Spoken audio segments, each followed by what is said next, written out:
ஓம் ஸ்ரீ குருப்பியோ நமக. நன்றாக குருவாழ்க, குருவே துணை. பரபிரம ருத்ரகாயத்ரி ஞானசரத்து நண்பர்களுக்கு வணக்கங்களும் வாழ்த்துக்களும் கூறி ரிஷப லக்னத்திற்காக இந்த பதிவு 10 நாட்களுக்கான தினப்பலன். சந்திரன் நம்ம லக்னத்தை விட்டு எப்படியெல்லாம் நகர்றாரு, என்ன நட்சத்திரங்களின் வழியா, அந்த நட்சத்திர அதிபதி ஏதோ ஒரு கிரகமாக தான் வரும். அந்த கிரகங்கள் எப்படிப்பட்ட பாவங்களை இயக்குகின்றன என்பதை பொறுத்து இந்த பலன்களை நம்ம பார்க்க இருக்கோம். முதல் நாளான அதாவது மே மாதம் 7ஆம் தேதி 7/5/2025 புதன்கிழமை. அதிலிருந்து 10 நாள் 16ஆம் தேதி வரைக்கும். இந்த முதல் நாள் புதன்கிழமை 4ஆம் வீட்டில் சந்திரன் சூரியனுடைய சிம்ம ராசியில். இன்றைக்கி பூரம் நட்சத்திரம். உங்களுக்கு சுக்கிரன் தொழில் கிரகமாக நம்ம பாஸ்கர் அஸ்ட்ராலஜி சிஸ்டத்தில் கணிச்சு வந்திருந்தால் இன்றைக்கு உங்களுக்கு நல்ல நாள், மிகச் சிறப்பான நாள். தொழில் கிரகமாக வந்திருந்தால் தொழில் நல்லா நடக்கும், எதிர்பார்த்த பணவரவு வரும், எதிர்பார்த்த உறவுகளும் நல்லாயிருக்கும். அதே உறவுகள் சார்ந்த கிரகமாக இருந்தால் இன்னும் மகிழ்ச்சி கிடைக்கும், குழந்தைகளால் மகிழ்ச்சி எல்லாமே கிடைக்கும். ஆனால் உங்கள் ஜாதகத்தில் 8ஆம் பாவ 12ஆம் பாவ உபநட்சத்திரமாக சுக்கிரன் வந்திருந்தால் இன்றைக்கி ஆசைப்பட்ட வகையிலையும் வியாபார வகையிலையும் அதிருப்தி ஏற்படுங்கிறத புரிஞ்சுக்கணும். 8-12 சுக்கிரன் வந்தால் அந்த நட்சத்திரத்தன்னைக்கு நம்ம எச்சரிக்கையாக இருக்கணும். ஏன்னா சுக்கிரன் சனியோட வேற சேர்ந்துருக்கார். என்ன தான் லாபஸ்தானத்தில் இருந்தாலும் அந்த 8ஆம் பாவம் 12ஆம் பாவம் யாருக்கெல்லாம் வருதோ அவங்களுக்கு கொஞ்சம் எச்சரிக்கையாக வேணும். மறுநாள் மே மாதம் 8ஆம் தேதி உத்திர நட்சத்திரம், சூரியனுடைய நட்சத்திரம். இப்போ 12ல் இருக்கார் சூரிய கிரகம். நம்ம லக்னத்துக்கு 12ஆம் இடமான விரயஸ்தானத்தில் இருக்கார். சில பேருக்கு ஆராய்ச்சியை கொடுக்கறது 12ஆம் இடம் தான். செலவுகள் மட்டுமே எடுத்துடக்கூடாது, வெளிநாடு வேலை பார்க்குறது 12ஆம் இடம் தான். இப்போ அந்த வகையில் இன்றைய நாள் நம்மளுக்கு எப்படி இருக்கும் அப்படின்னா, நாம் எடுக்கக்கூடிய செயல் திட்டங்கள், நம்மளுடைய ஆய்வுகள்னு சொல்லுவோம் இல்லையா, ஒரு விஷயத்தில் ரிசர்ச் பண்ணுவோம் அல்லது நாமளே ஒரு ஆய்வு பண்ணுவோம், பரிசோதனை பண்ணிகிட்டே இருப்போம். அதன் மூலமாக நமக்கு ஏதோ ஒரு விஷயம் நமக்கு நன்மை செய்யுதுன்னு புரிஞ்சுக்கோங்க.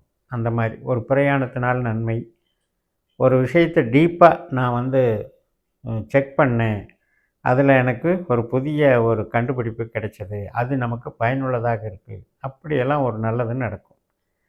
தந்தை வர்க்கம் சார்ந்து நன்மைகள் நடக்கும். அரசு வழி ஆதாயம் உண்டு, இதெல்லாம் வளர்ச்சியாக கிடைக்கும்.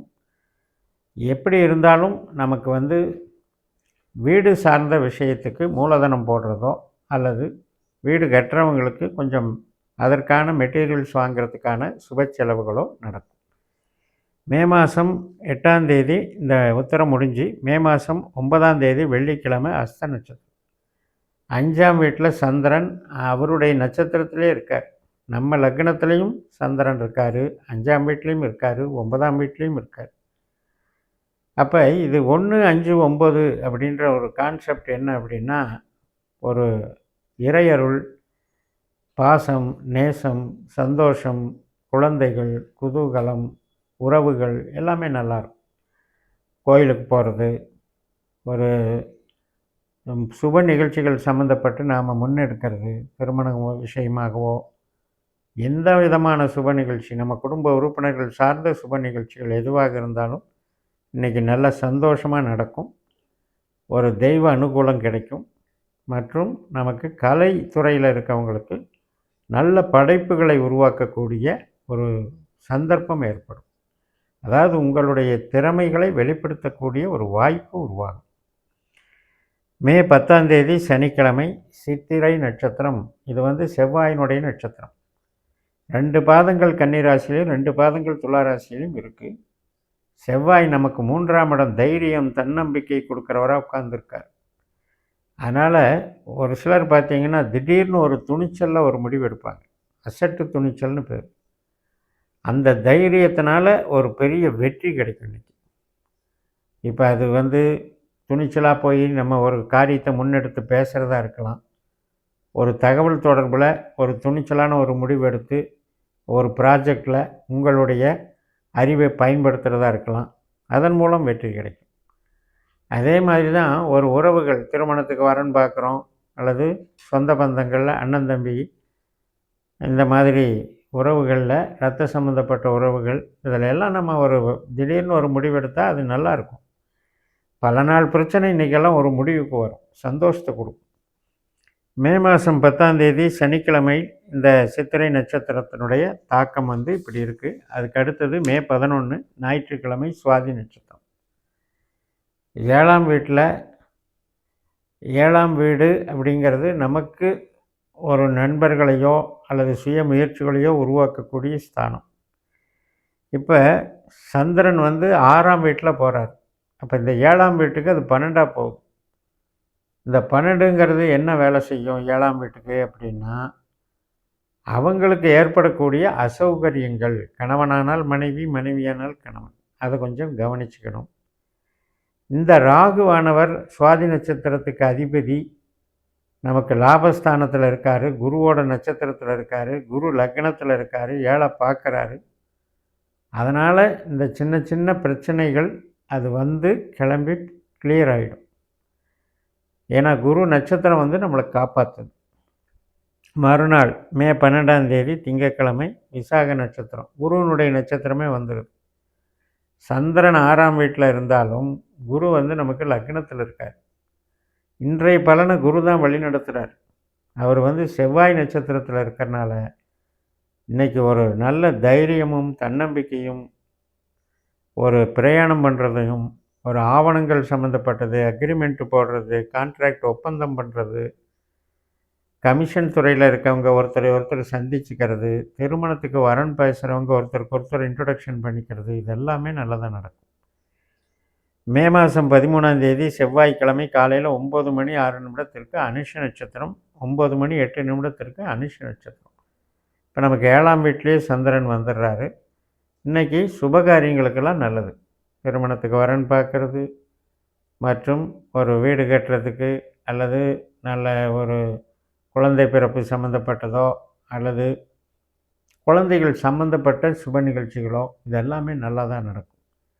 தெய்வ அனுகூலம் கிடைக்கும். பூர்வீக சம்மந்தப்பட்ட வகையிலையும் இரத்த சம்மந்தப்பட்ட உறவுகளையும் சந்தோஷம் கிடைக்கும். மே மாதம் 14ஆம் தேதி கேட்டை நட்சத்திரம். இந்த கேட்டை வந்து நண்பகல் 11:46க்கு தான் வருது. 7ஆம் வீட்டில் சந்திரன் புதனை போல் செயல்படுகிறது. புதன் வந்து 12க்கு வந்துடுறாரு, மேஷத்துக்கு வந்துடுறாரு, கேதுனுடைய நட்சத்திரத்தில் இருக்கார்.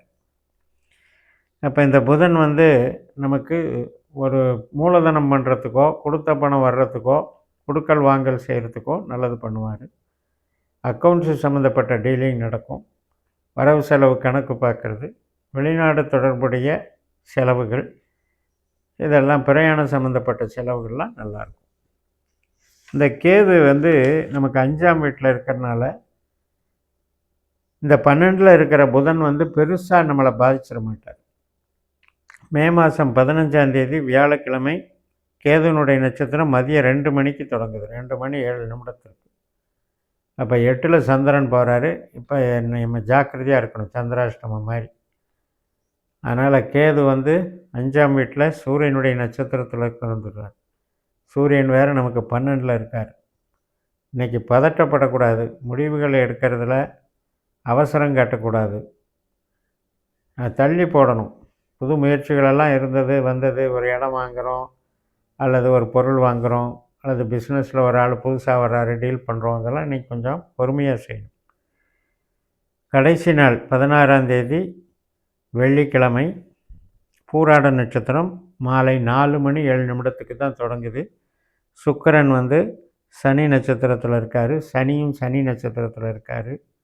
லாபஸ்தானத்தில் இருக்கிறது மிகப்பெரிய சிறப்பு. சுப நிகழ்ச்சிகளுக்கும் உறவுகளுக்கும் மூளை உழைப்பு சார்ந்த பணிகளுக்கும் கலைத்துறையில் இருக்கவங்களுக்கும் மிகப்பெரிய நன்மை தரும் என்று சொல்லி நிறைவு செய்கிறேன். இந்த சேனலை சப்ஸ்கிரைப் பண்ணுங்கள், ஷேர் பண்ணுங்கள். உங்கள் தனிப்பட்ட ஜாதக பலாபலன்களை என்னுடைய வாட்ஸ்அப் நம்பரில் தொடர்பு கொண்டு பலன் பெறுங்கள். உங்களிடமிருந்து விடைபெறுகிறேன். உங்கள் JMS. நன்றி, வணக்கம்.